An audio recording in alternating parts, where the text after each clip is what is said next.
नमस्कार.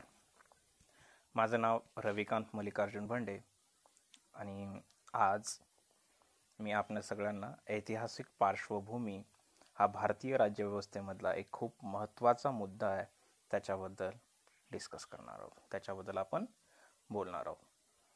तर सगळ्यात सुरुवातीला प्रस्तावना. कोणतं पण राष्ट्र चालण्यासाठी सगळ्यात महत्त्वाची जी गोष्ट असते त्या गोष्टीला आपण म्हणतो राज्यघटना. त्या देशामधील राज्यव्यवस्था कशी आहे हे सांगणारी गोष्ट म्हणजे राज्यघटना. आणि तसंच भारताची राज्यघटना पण बनली. ही जी भारताची राज्यघटना याच्यावर खूप साऱ्या गोष्टींचा प्रभाव पडलेला आहे. भारताला स्वातंत्र्य मिळण्याच्या अगोदर जो काळ होता त्या काळाला आपण 2 भागामध्ये विभाजित करू शकतो.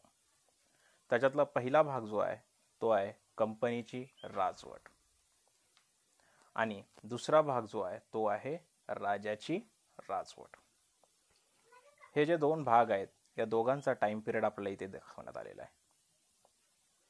कंपनीची राजवट म्हणजे काय? भारतावर इंग्रजांचं जे राज्य होतं ते डायरेक्टली नव्हतं, तर ईस्ट इंडिया कंपनी ही इंग्रजांची होती आणि भारतावर ईस्ट इंडिया कंपनीचं वर्चस्व होतं किंवा राज्य होतं. तर याला आपण कंपनीची राजवट असं म्हणतो. पण 1857 जसं आपल्या सगळ्यांना माहिती आहे एक खूप मोठी गोष्ट घडली. पहिला स्वातंत्र्याचा लढा 1857 साली लढण्यात आला आणि त्याच्यानंतर ब्रिटिशांना भीती वाटायला चालू झाली की आता भारत आपल्या हातातून निघून जातो की काय, आणि त्याच्यामुळे ब्रिटिशांनी ईस्ट इंडिया कंपनीकडून भारताची राजवट काढून घेतली आणि स्वतःकडे ठेवली. याला आपण म्हणतो राजाची राजवट, ज्याचा पिरियड आहे 1858 ते 1947.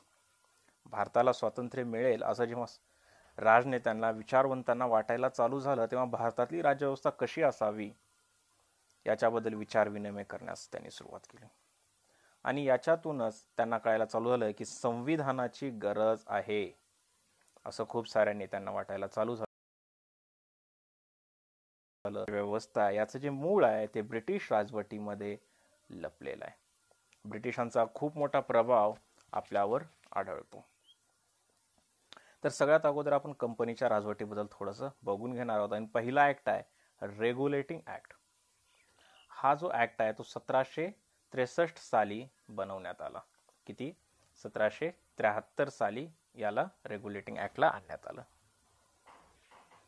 ईस्ट इंडिया कंपनी जी होती भारतावर नियंत्रण जे करत होते ईस्ट इंडिया कंपनी, तर त्या दृष्टीनं उचलण्यात आलेलं सगळ्यात पहिलं पाऊल जर कोणतं असेल तर रेग्युलेटिंग ऍक्ट आहे. रेग्युलेटिंग ऍक्ट म्हणजेच कोणता? तर नियामक कायदा असं पण याला आपण म्हणू शकतो. नियामक कायदा म्हणजे एक असा कायदा जो कायदा नियम सांगणार आहे, नियामक दुसऱ्यावर नियमन करणार आहे, म्हणजेच दुसऱ्या गोष्टींना रेग्युलेट करणार आहे, नियमन करणार आहे, त्या गोष्टीवर नियंत्रण ठेवणार आहे.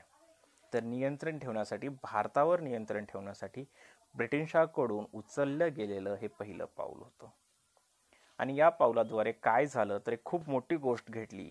याच्यामध्ये केंद्रीय प्रशासन जे असतं त्याचा पाया घालण्यात आला. केंद्रीय प्रशासन म्हणजे काय? केंद्रीय प्रशासन म्हणजे काय? केंद्रीय प्रशासन म्हणजे एक अशा पद्धतीचं प्रशासन आहे ज्याच्यामध्ये केंद्राकडे सगळ्यात जास्त ताकद असते. केंद्राकडे ताकद म्हणजे काय? तर केंद्राकडे ताकद म्हणजे खूप साऱ्या गोष्टी या केंद्राकडे एका व्यक्तीकडे एकवटलेल्या असतात. तर अशा टाईपच्या प्रशासनाला, अशा प्रकारच्या प्रशासनाला आपण केंद्रीय प्रशासन असं म्हणतो. तसंच या नियमानुसार, या ॲक्टनुसार जे राजकीय आणि प्रशासकीय कामं होते, कंपनीचे जे राजकीय आणि प्रशासकीय कामं होती त्यांना पण मान्यता देण्यात आलेली आहे. या रेग्युलेटिंग ॲक्टची काही वैशिष्ट्ये आहेत, जी वैशिष्ट्ये आपण बघणार आहोत.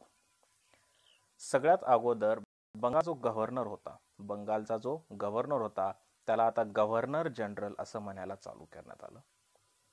त्याच्यानंतर मदतीसाठी, त्याच्या सहाय्यासाठी 4 सदस्यांचं एक मंडळ उभारण्यात आलं, कार्यकारी मंडळ. ब्रिटिशांचे जे गव्हर्नर होते ते मुंबई, चेन्नई आणि बंगाल येथे होते.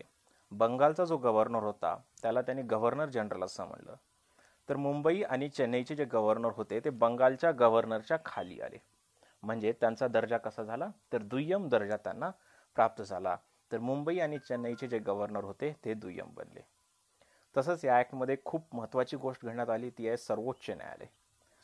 कोलकाता येथे सर्वोच्च न्यायालय स्थापन करण्याची जी तरतूद होती ती या ॲक्टमध्ये करण्यात आली होती.